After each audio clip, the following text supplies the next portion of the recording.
We've heard a lot about cryptocurrency and digital investments recently, but what exactly is an NFT or non-fungible token, and how is it used? It's kind of confusing, but Dante Walker breaks it down for us. Take a look.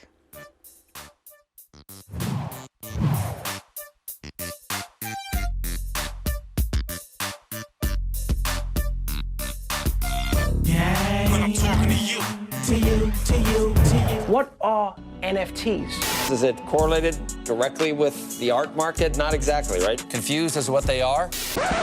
It could be as simple as thinking about it like baseball cards. There are tons and tons of specific cards that are created every single year, and there are certain cards that are not created very often. The Mona Lisa or a painting by Picasso, and you can't exchange it for anything that is going to be equivalent to it. A dollar is fungible to another dollar. It's equivalent to a dollar. You can't trade a Mona Lisa for another painting of a Mona Lisa. Certain things are rare, even if they're images, even if they're songs, it increases their value. So NFTs can be anything. So let's attempt to wrap our heads around this. Now, I've seen a lot of examples online, and these are the ones that seem most clear to me. Fungible is something that's able to be exchanged or substituted and will hold the same value. It's interchangeable, like a dollar for dollar or a $5 bill for 5 ones. Now, NFTs, they work a little different. Non-fungible is an asset that cannot be substituted. It has unique attributes that makes it different from something else in the same asset class. Like baseball cards. If you have Babe Ruth, Hank Aaron, and Jose Canseco all have baseball cards, but they're not equal in value because their attributes determine their value. And if NFTs weren't confusing enough, now they're talking about the Metaverse, which all this plays in, and that's a whole different ballgame. If there is any inclination as to how important this idea of the Metaverse is, Facebook has changed their name.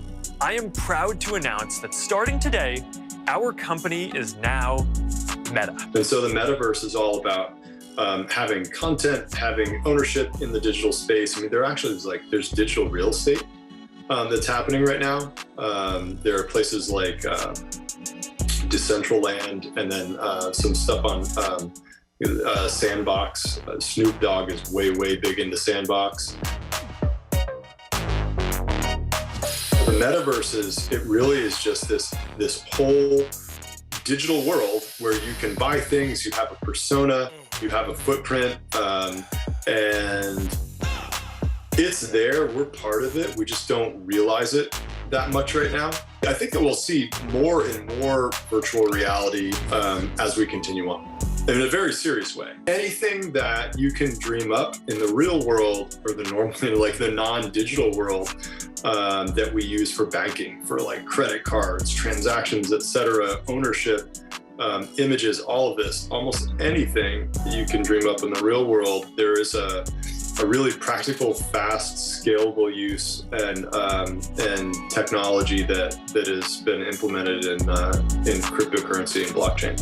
As long as the internet's here, blockchain tech is here to stay. Worldwide, what blockchain technology has done is it's just been a remedy to a lot of situations. If you look at what is happening in El Salvador as far as Bitcoin being legal tender, or Venezuela, for instance, it's definitely been a remedy to a lot of economic crises. I think ultimately, as we continue on, more and more things will be stored in that virtual world. More and more will represent us in that virtual world. I mean, at this point, we need to see some regulations or have some kind of clarity as far as the regulatory issues go, because like I said, then a lot of these institutional investors are going to start pouring into it once they know that it's deemed Oh yeah. You know what I mean? Once they feel safe and secure, then it's just gonna blow up. You know, right now I feel like it's taking a dip. It's gonna settle, and then it's gonna be launch pad. Digital gold.